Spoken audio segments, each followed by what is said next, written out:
Hi friends, Assalamu alaikum. Welcome back to our channel Farsyzz World. അപ്പോൾ ഞാൻ ഇന്ന് വന്നിട്ടുള്ളത് ഒരു ബീഫ് റോളിൻ്റെ റെസിപ്പി ആയിട്ടാണ്. നമ്മൾ മാവൊന്നും കുഴക്കാതെയും പരത്താതെയും ഒക്കെ തയ്യാറാക്കുന്ന വളരെ ഈസി ആയിട്ട് തയ്യാറാക്കുന്ന ഒരു അടിപൊളി ഇൻസ്റ്റൻറ്റ് ബീഫ് റോളാണ് നമ്മൾ ഇന്നിവിടെ ചെയ്യുന്നത്. അപ്പോൾ നമ്മൾ റെസിപ്പിയിലേക്ക് കടക്കും മുമ്പായിട്ട് നമ്മളുടെ ഈ ചാനൽ ആദ്യമായിട്ടാണ് കാണുന്നതെങ്കിൽ പ്ലീസ് ഒന്ന് സബ്സ്ക്രൈബ് ചെയ്യണേ. കൂടെ കാണുന്ന കുഞ്ഞു ബെല്ലൈക്കണും കൂടി ക്ലിക്ക് ചെയ്യുമ്പോൾ 3 ഓപ്ഷൻ കാണിക്കും. അതിൽ ഓൾ വേണം പ്രസ് ചെയ്യാനായിട്ട്. എന്നാൽ മാത്രമാണ് കേട്ടോ ഇതുപോലത്തെ ഈസി റെസിപ്പീസുകൾ അപ്ലോഡ് ചെയ്യുമ്പോൾ നിങ്ങൾക്ക് നോട്ടിഫിക്കേഷൻ ലഭിക്കുകയുള്ളൂ. അപ്പോൾ ഒട്ടും സമയം കളയേണ്ട, നമുക്ക് നമ്മളുടെ വീഡിയോയിലേക്ക് പോകാം.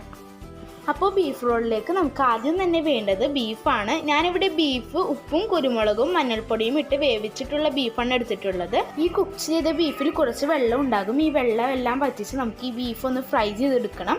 അതിനായിട്ട് ഞാനിവിടെ ഒരു പാൻ വെച്ചിട്ടുണ്ട്. ഇതിൻ്റെ അകത്തേക്ക് നമുക്ക് നമ്മളുടെ ബീഫ് ഇട്ട് കൊടുക്കാം.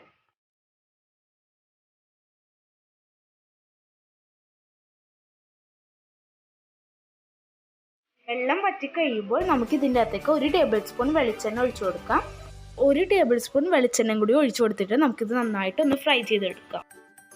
ഇത് നിങ്ങൾക്ക് ഫ്രൈ ചെയ്യാതെയും പൊടിച്ചെടുക്കാവുന്നതാണ്, പക്ഷെ കൂടുതൽ ടേസ്റ്റ് ഫ്രൈ ചെയ്ത് പൊടിച്ചെടുക്കുന്നതാണ്. അപ്പോൾ ഇത് നന്നായി ഫ്രൈ ആയി വന്നിട്ടുണ്ട്. ഇനി നമുക്ക് ഫ്ലെയിം ഓഫ് ചെയ്ത് ഇതൊരു ബൗളിലേക്ക് മാറ്റി കൊടുക്കാം. നമുക്ക് ഈ ഒരു ബീഫ് പൊടിച്ചിട്ട് എടുക്കണം. അതിനായിട്ട് ഞാനിവിടെ ഒരു ചെറിയ മിക്സിൻ്റെ ജാർ എടുത്തിട്ടുണ്ട്. ഇതിൻ്റെ അകത്തേക്ക് നമുക്ക് ഈ ഒരു ബീഫ് ഇട്ട് കൊടുക്കാം. എന്നിട്ട് നമുക്കിതൊന്ന് പൊടിച്ചെടുത്തിട്ട് വരാം. അപ്പം ഞാൻ ഈ ഒരു ബീഫ് പൊടിച്ചെടുത്തിട്ടുണ്ട്. ഫ്രൈ ചെയ്യാതെ പൊടിച്ചെടുത്താൽ ഇത് കുഴഞ്ഞതുപോലെ ഇരിക്കും. ഇനി നമുക്കിതൊന്ന് മാറ്റി വെക്കാം. ഇനി നമുക്ക് സവാള ഒന്ന് വഴിച്ചെടുക്കണം. അതിനായിട്ട് ഞാനിവിടെ ഒരു പാൻ വെച്ചിട്ടുണ്ട്. ഇതിൻ്റെ അകത്തേക്ക് നമുക്ക് 2 ടേബിൾ സ്പൂൺ ഓയിൽ ഒഴിച്ചു കൊടുക്കാം. ഇനി ഞാനിവിടെ 3 മീഡിയം സവാള ചെറുതായി അരിഞ്ഞത് എടുത്തിട്ടുണ്ട്. അത് നമുക്ക് ഇതിൻ്റെ അകത്തേക്ക് ഇട്ട് കൊടുക്കാം.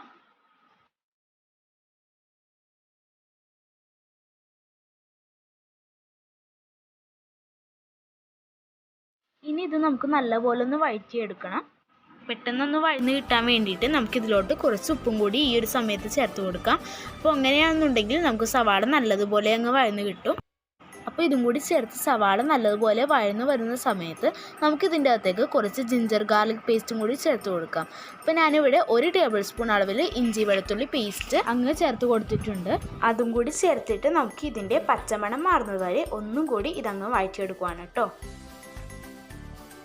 ഇനി ഇതിൻ്റെ പച്ചമണം മാറി വരുന്ന സമയത്ത് നമുക്കിതിലോട്ട് 1/4 ടീസ്പൂൺ അളവിൽ മഞ്ഞൾപ്പൊടിയും 1/4 ടീസ്പൂൺ അളവിൽ മുളക് പൊടിയും 1/2 ടീസ്പൂൺ അളവിൽ മല്ലിപ്പൊടിയും കൂടി ചേർത്ത് കൊടുത്തിട്ടുണ്ട്. പിന്നെ ഒരു ഫ്ലേവറിന് വേണ്ടിയിട്ട് കുറച്ച് ഗരം മസാലയും കൂടിയിട്ട് ചേർത്ത് കൊടുക്കുക കേട്ടോ. അപ്പോൾ ഇതും കൂടി ചേർത്ത് കഴിഞ്ഞാൽ ഇത് നല്ലപോലെ അങ്ങ് വഴറ്റിയെടുക്കാം. വേണമെന്നുണ്ടെങ്കിൽ കുറച്ച് പെരുംജീരകത്തിൻ്റെ പൊടി ഈ ഒരു സമയത്ത് ചേർത്ത് കൊടുക്കാം. ഓപ്ഷണലാണ്, നിങ്ങളുടെ കയ്യിലുണ്ടെങ്കിൽ ചേർത്ത് കൊടുക്കാം കേട്ടോ. ഞാൻ ചേർത്ത് കൊടുക്കുന്നില്ല. എല്ലാ പൊടികളും ഇട്ട് കൊടുത്തതിന് ശേഷം ഇതിൻ്റെ പച്ചമണം മാറുന്ന സമയത്ത് നമുക്കിതിലോട്ട് കുറച്ച് മല്ലിയില ചെറുതായിട്ട് അരിഞ്ഞതും കൂടി ചേർത്ത് കൊടുക്കാം. അപ്പോൾ കറിവേപ്പില കയ്യിലുണ്ടെങ്കിൽ അതും കൂടി നമുക്ക് ഇതിലേക്ക് ചെറുതായി അരിഞ്ഞ് ചേർത്ത് കൊടുക്കാം. അപ്പോൾ ഇത്രയും മതിയാകും. ഇനി നമുക്കിതിലേക്ക് നമ്മൾ നേരത്തെ ഫ്രൈ ചെയ്ത് പൊടിച്ച് വെച്ച ബീഫ് ഇതിലേക്ക് ചേർത്ത് കൊടുക്കാം.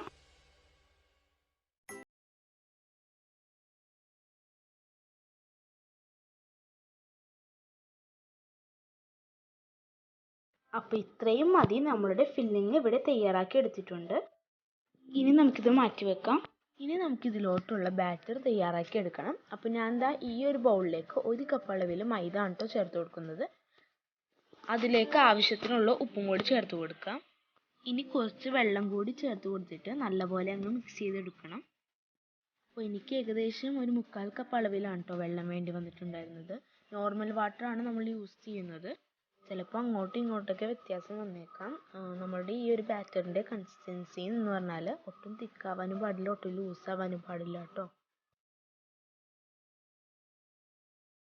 പിന്നെ ഒരു മുട്ടയും കൂടി പൊട്ടിച്ച് ഒഴിച്ചു കൊടുക്കുന്നുണ്ട് കേട്ടോ. മുട്ട ഓപ്ഷനലാണ്, കയ്യിലുണ്ടെങ്കിൽ മാത്രം ചേർത്ത് കൊടുത്താൽ മതി, ഇല്ലാന്നുണ്ടെങ്കിൽ സ്കിപ്പ് ചെയ്യാവുന്നതാണ് കേട്ടോ. ഇനി നമുക്ക് ദോശ തയ്യാറാക്കി എടുക്കണം. അതിനായിട്ട് ഇവിടെ ഒരു പാൻ വെച്ച് കൊടുത്തിട്ടുണ്ട്. അതിലോട്ട് നമ്മൾ ഉണ്ടാക്കി വെച്ച ബാറ്ററിൽ നിന്ന് കുറച്ചിട്ട് കൊടുത്തിട്ട് ഒന്ന് പരത്തി കൊടുക്കുവാണ് കേട്ടോ. ഇത് നല്ല നൈസായിട്ട് പരത്തിയിട്ട് എടുക്കുവാൻ പ്രത്യേകം ശ്രദ്ധിക്കുക കേട്ടോ. കട്ടിയായി പോവരുത്. അതുപോലെ തന്നെ നൈസായിട്ടുള്ള ബാറ്റർ വേണം നമ്മൾ തയ്യാറാക്കി എടുക്കാൻ വേണ്ടിയിട്ട്. ഇനി നമ്മുടെ ദോശ ഞാൻ ആ പാനിൽ നിന്ന് ഒരു പ്ലേറ്റിലേക്ക് മാറ്റി കൊടുത്തിട്ടുണ്ട്. ഇനി നമുക്ക് നമ്മളുടെ ഫില്ലിങ് ഇതിൻ്റെ അകത്തേക്ക് വെച്ച് കൊടുക്കാം. എന്നിട്ട് നമുക്കൊന്ന് ഫോൾഡ് ചെയ്തെടുക്കാം.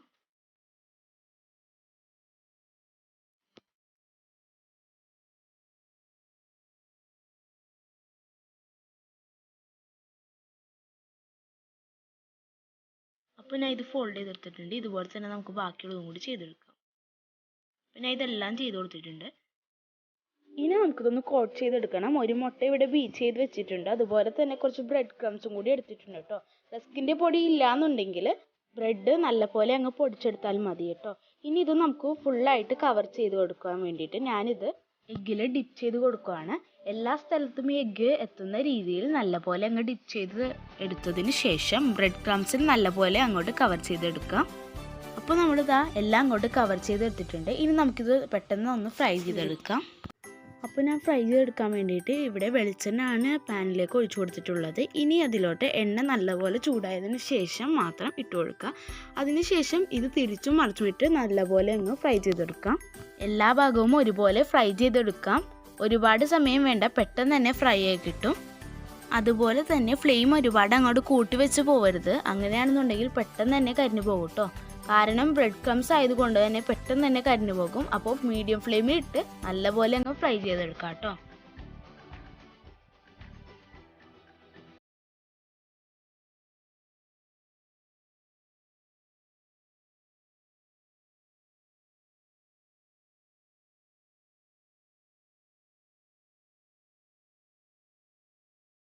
ഇതുപോലെ തന്നെ ബാക്കിയുള്ളതും കൂടി നമുക്ക് നല്ലപോലെ ഒന്ന് ഫ്രൈ ചെയ്തെടുക്കാം.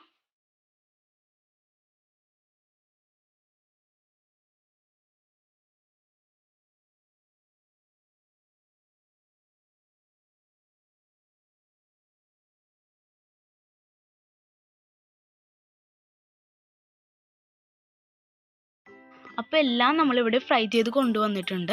ഇത്രയും ഉള്ളൂ. വളരെ സിമ്പിളായിട്ട് തയ്യാറാക്കി എടുക്കാൻ പറ്റുന്ന നല്ലൊരു ഇഫ്താർ വിഭവം കൂടിയാണ് കേട്ടോ ഇത്. അപ്പോൾ സൽക്കാരങ്ങളിൽ വിളമ്പാനായാലും നമ്മൾ ഷോപ്പിൽ നിന്നൊക്കെ മേടിക്കുന്നതിനേക്കാളും എത്രയോ രുചിയിൽ തന്നെ വീട്ടിലുണ്ടാക്കി എടുക്കുന്നതാണ് നല്ലത്. എന്തായാലും ട്രൈ ചെയ്ത് നോക്കണം. എല്ലാവരും മറക്കാതെ തന്നെ ഫീഡ്ബാക്കുകൾ അറിയിക്കുക. ഞങ്ങളുടെ സിമ്പിളായിട്ടുള്ള റെസിപ്പികൾ നിങ്ങൾ മിസ്സാവാതിരിക്കാൻ വേണ്ടിയിട്ട് നമ്മളുടെ ചാനൽ ഇപ്പോൾ തന്നെ സബ്സ്ക്രൈബ് ചെയ്യുക കേട്ടോ. ഇൻഷാ അല്ലാ നമ്മൾ മറ്റൊരു വീഡിയോവുമായി വരുമ്പോഴേക്കും എല്ലാവരും ഉഷാറായിരിക്കുക, സേഫ് ആയിരിക്കുക. Thank you for watching.